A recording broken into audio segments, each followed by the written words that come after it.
কবি সুবীর রায়ের একটি কবিতা আমি পরিবেশন করছি। আমি সৌমেন্দ্র দাস। কবিতার নাম প্রাপ্তি।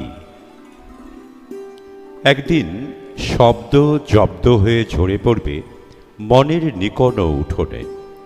পানসি মন পাখি হয়ে একবার ছুঁয়ে দেখবে তোমার অবয়ব, চিবুক ছুঁয়ে বলবে ভালো থেকো। প্রথমবার খিলখিলিয়ে হেসে উঠবে শব্দেরা, আর অভিমানী তুমি বলে উঠবে এতদিন কোথায় ছিলে। কত রাত তোমার প্রতীক্ষায় শব্দ সাজিয়ে রেখেছি গলির মোড়ে, ভাবনার দরজার ছিটকানি খুলে বসন্ত বাতাসে ভিজিয়ে রেখেছি তোরঙ্গে।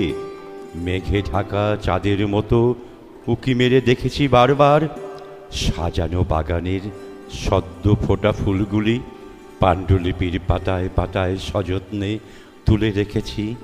এতদিনে বুঝি সময় হলো তোমার